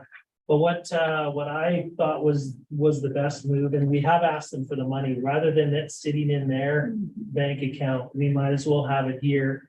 So they have provided us with the $120,000. What I would like approval from council to do, and what the plan would be, that we would take that $120,000, establish a high interest GIC for the benefit program. And then what we would use as we're preparing our annual budgets, we would use the interest generated off that account, which would probably be in the neighborhood of $5,000 to $6,000 annually. And we would use that to help subsidize the cost of the benefits and leave the principal in the account untouched. That's how we would prefer to move forward, and we're looking for council to approve that decision. good idea. Money in the bank. Was there any staff discussion about a change, like that healthcare spending account is, I was surprised there wasn't one. I'll be honest, Councilor Rolls, we haven't had a big discussion with staff on options or changes. Generally, I think our staff are pretty happy, satisfied with the program we have, so. I have the federal public service plan, and this is better.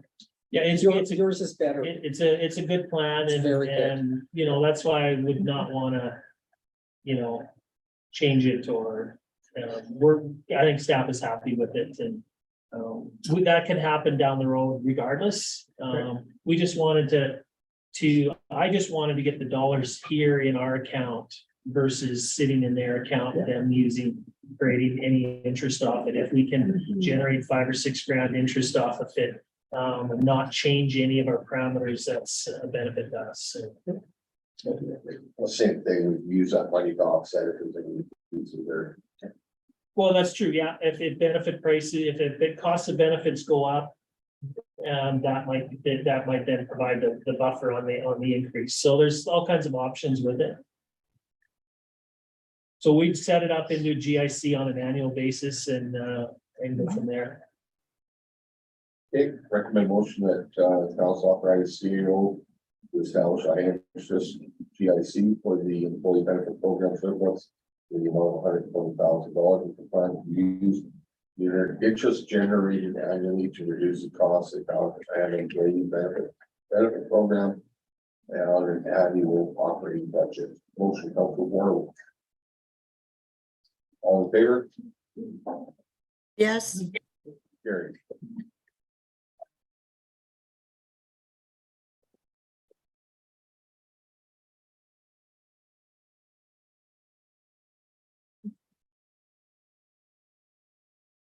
.01 bylaw, land use bylaw, first reading. So, Mr. Mayor, I'll give you a bit of a Coles Notes version where we're at.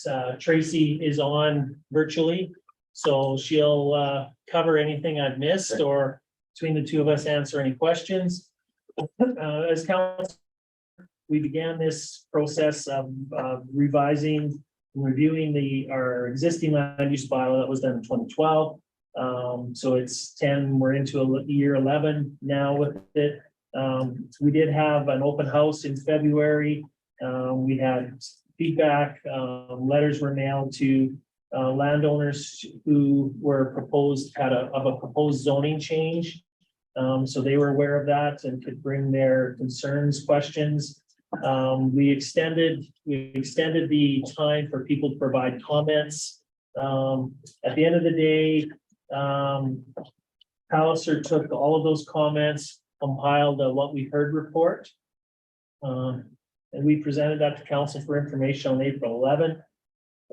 From that, administration has met with Palliser on 2 or 3 occasions, reviewed the what we heard report, and took under consideration the comments, the questions, the changes proposed. And at the end of the day, we have prepared what we're calling version 2 of the land use bylaw. So what you've got in your package is what we call the red line version. So changes from the draft one that we had before. I did also send you by email a clean copy of it without the red lines in it. So basically, I know that there were a number of comments, a number of feedback presented. Administratively, we've incorporated what we think makes sense to incorporate and change from version 1. What we're hoping through this process is that tonight council will give land use bylaw the first reading. So basically that means it gets the document on the table. That's the document we're going to work from. We are required to have a public hearing. So we can have any residents who are either opposed or support of the land use bylaw have an opportunity to present to council. We are anticipating that we will look at a date in September, and I know we have given some suggested dates, but I know it's sometimes hard for council, and we would like all of council to be there to be able to pinpoint where they're going to be at, 3 months from now. So we do have as one of the parts of the resolution that council will determine a date for the public hearing at the August 8th meeting. But the September 7th, 13th and 14th are dates that worked for Tracy and David and myself. So those are the dates we're kind of targeting, but we didn't know if council would be able to commit to those dates at this point. So we put, basically, we would set that date at the August 8th council meeting. From there, we'll have the public hearing. Then council will listen to the feedback, hear the feedback, and have an opportunity to then prepare any amendments if they so choose to, and vote on the amendments to this version at second reading. Continue on to third reading. So we would plan the second reading for our October meeting, third reading for our November meeting, and if that goes according to plan and goes on the timeline, then the bylaw would come into effect January 1, 2024. So tonight we're asking for approval for first reading, and again, whether you're 100% comfortable with everything that's in it, I don't think this is the time. This gets it on, gives people a couple of months over the summer to review the differences and review the bylaw, get their comments together, and be prepared for the public hearing that we would set in September. So I don't know, we're certainly, Tracy, did I miss anything? No, that was great. Thanks. So if there's any questions before you consider the motion, we certainly would do our best to answer them.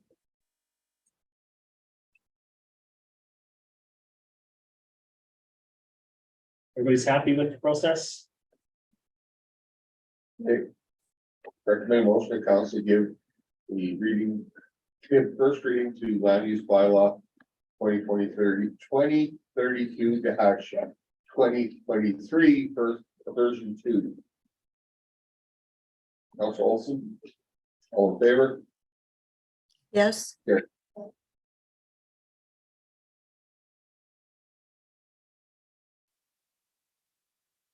And keep that August 8th and our 8th date in mind. Well, no, we should have a Do we have a motion motion that for we that? have to Well, make a decision on. Second motion is council determine a date for the hearing at the August 8th meeting 2023. To allow any person who has claims she will be affected by bylaw 1032/2023 an opportunity to be heard by council. Motion. Councilor Terrell. All in favor? yes, But I would ask council if you can kind of circle those dates in your calendar, September 7th, 8th, No, 7th, 13th, and 14th. And if it's possible, keep those open, and then when we get to the August meeting, we'll set one of those 3 dates, but hopefully you can try and set them aside, so. We need a full day, you think? Well, we're anticipating this will be a different public hearing than our normal public hearing that we do during a council meeting.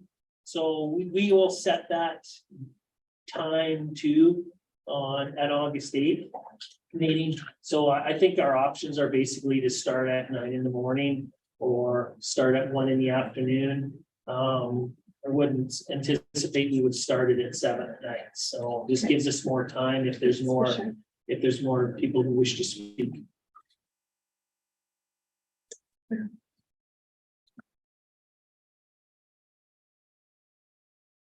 On table, Councilor Bowden, yes,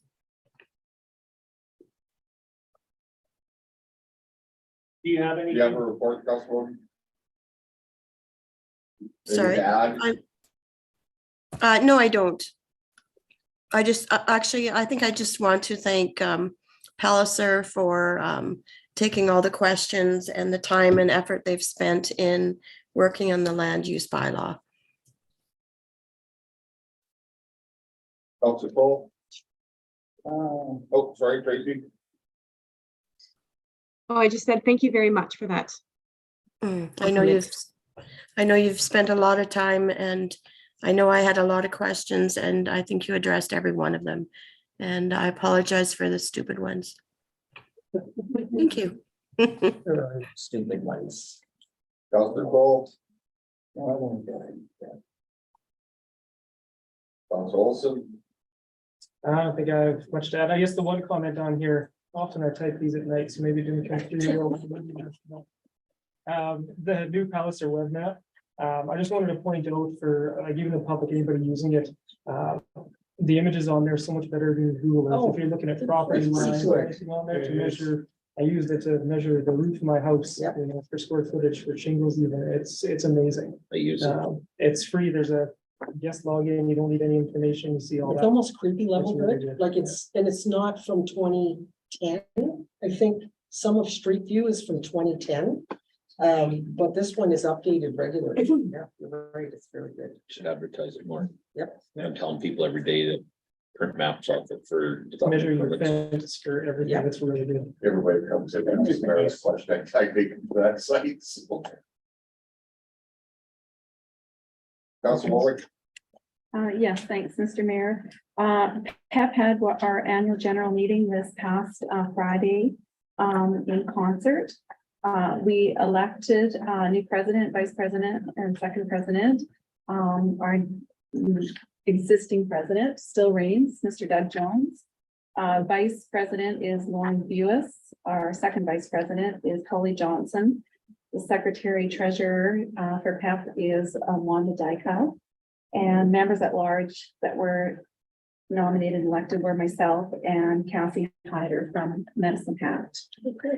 One of the things they presented I thought was kind of interesting. They had a lady there, Elaine Braun, and she worked for Scully Research, and she did a Y workforce development research project, which encompassed special areas 3-4, veteran, Oyen, the MD of the Acadia Valley Empress in concert. And the one thing she got out of this whole research project that she did are what is affecting the development of the workforce in these regions today. And the 4 top ones were healthcare, having trouble getting workers in the healthcare area. They were also having trouble in the tourism and food accommodations, airlines, and daycare were the 4 most affected areas, which is pretty interesting for this demographic and region. But some of the reasons that they said that was because the baby boomer demographics and also skill levels that could not be attained with those individuals. There is this annual report, little book that they put together. If anybody, I brought an extra one. If anybody wants to take a look at it, there's some really good information in this book.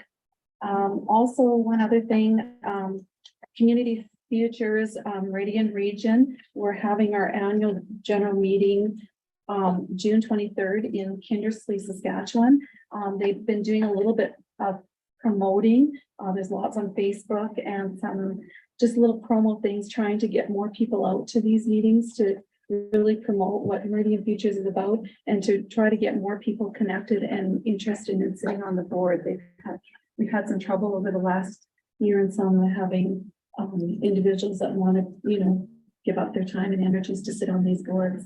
But anyhow, so that meeting is June 23rd. It's open to everybody that wants to participate, although it is in Kindersley, Saskatchewan. So outside of that, I wanted to share one other little book from the Alberta Japan 20 Municipalities Association. Everybody knows that I attended the AGM in Jasper a few weeks ago. And we had this little book, it was by Liz Olson. She created this little book. It's kind of just about Japanese art. And this book is called Cinema Bear Comes to Town. And this artist starts her pen on one corner of this page and does not lift her pen through the whole entire book. This is how they do art. And it streams through to the very last page. Like they have great big posters. One line where that pen does not lift off the pages of this book. I haven't really read the story yet, so I'm not sure about the story. I was just intrigued at the fact that you could do a piece of art with. But anyhow, I'm willing to share it with anybody that may want to take a look at it. So that's all I have. Thank you, Mr. Mayor. Councilor Carroll? Oh, we had our community service board meeting last night, finally. We're looking for 4 new members, from the community. We just had 2 resignations. The young guys are leaving Hanna, so if you know anybody that would like to sit on this board, I feel a little lonely. But no, it's a great asset, you know, for the community is community service board. And we had some reports from our junior reporter, and the kids are a lot of involvement going on this year with epic adventures and coming up. And in the swimming pool, we talked about it, it's being well used. They're what is that? Low, the shallow water aerobics. Yeah.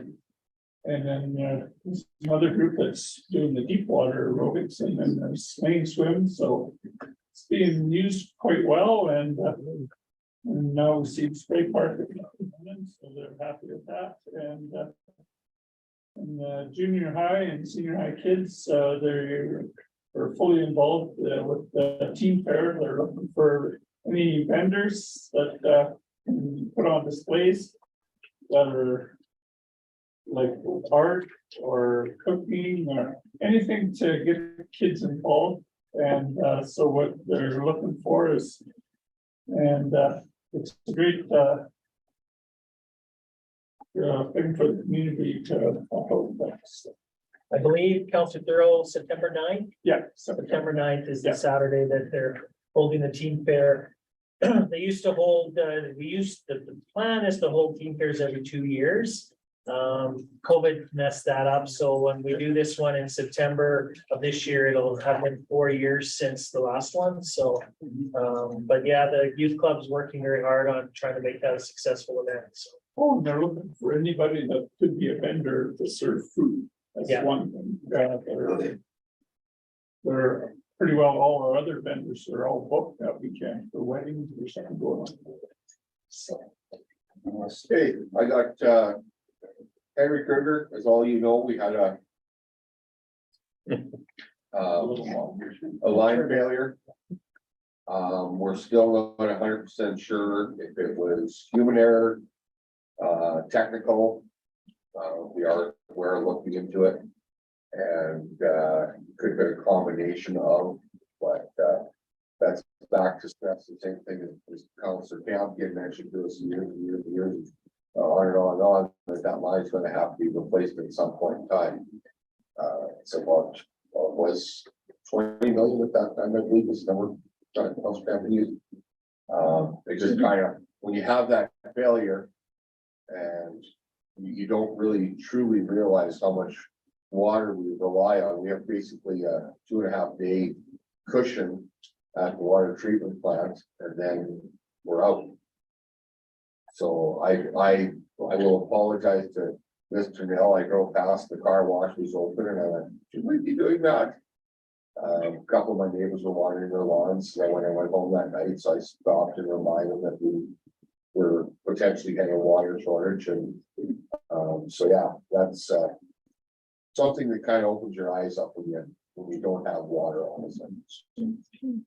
Other than that, like I said, the Mayor's Garden Party went off without a hitch. Huge success. 165. Something like that. Yeah. Few little growing pains of registration. We're learning different ideas of how we can do things differently and stuff like that. It's interesting. You still have people. I didn't know nothing about it. We had 165 people did. So I don't know how you communicate to everyone. Guaranteeing that everyone gets it, everyone hears it, everyone understands it. It's a challenge, but I like the staff did a phenomenal job. Everyone helped demonstrate. Neil was perfect. Yeah. activities for seniors week, I got out to a couple of different ones.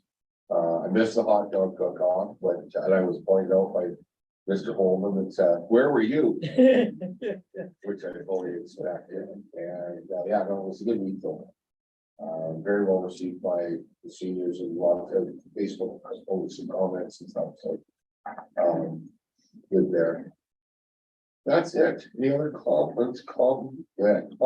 I'll do my update. Sorry, Councilor. I'm just- sorry. That's all right. I'm small. Okay, so my apologies for not doing one in writing. I'm still catching up with my move to my little house. Mr. Neal, a quick question. So when I look at the land use bylaw and I see houses that are mandatory in R2, they have to be 1,000 square feet, Mr. Mo, well, mine's not. It's not even 800, it's only 662.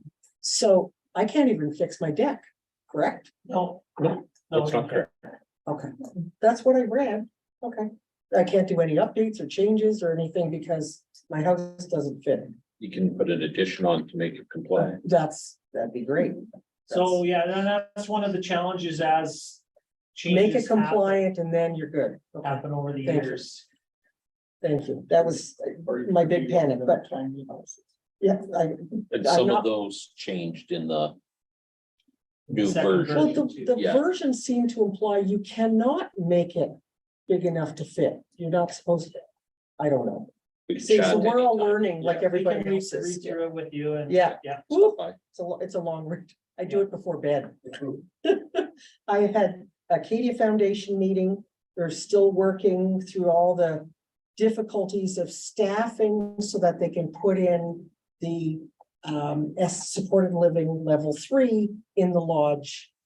Hard to do if you don't have the staff. So their biggest challenge was getting the home care staff to cooperate with the 24-hour-a-day schedule. So they're still working on that. Hopefully it'll be in the next couple of So months. Council Murphy, when Yes. you're referencing that, is that in Boyan? That's in Oyen. Okay, yeah. So Oyen's first, they're the tester. Once it's acceptable in Oyen and it works, then Hannah's right behind it. That's what I thought. I just wanted to And make sure. I did want to mention about the ducks were not allowed at the long-term care, even though we approved it. And there are ducks in long-term care facilities all over Alberta. Our folks said, nay, too dangerous. There could be a disease. So unfortunately, which would have been nice for them. But that's it. Thank you, Ms. Mayor. Okay, motion to accept council reports. Oh, excuse me, I have a question for Councillor Murphy. Yep. Is there still, I thought I understood that there was some of the contract nurses that might be staying in the Hanna Lodge. Is that correct or not? There was a contract nurse that contacted the Hanna Lodge. They actually arranged with local vendors like the Brick, and they've gotten some furniture and they're getting it all set up, but that contract nurse ended up not coming here. But now they're gonna have a room set up and ready. And they want to focus on the contract nursing in particular because they're already pre-screened for the sensitivity of working with the vulnerable citizens. So they don't have to worry about those kinds of concerns. So they'll start with one room, and if it gets full, they'll use another because they have, 20 empty rooms. So. Okay, they've lots so of- that's still a go-ahead in Hanna as far as the contract nurse. absolutely. Perfect. Our goal is to continue to find creative ways to keep our costs covered as much as possible. Because if not, it gets pulled back into the Yeah. community and we don't want to do that. We don't want to do that. Exactly. So, but we're Thank you. working on it. Thanks. Okay, motion to council accept items 12.01 to 12.04 for information. Council Farrell. All in favor? Yes. Correspondence. You just did that, Mr. Mayor. Or first. But if there's any questions on the correspondence, Yeah, sorry about that. please ask.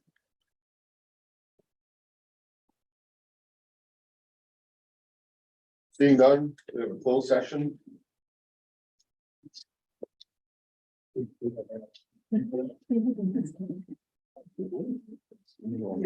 So I don't think we had a motion, Mr. For Mayor, council on reports? council reports. Take motion to accept council reports for information. Councilor Murphy. All in favor? Yes. Carried.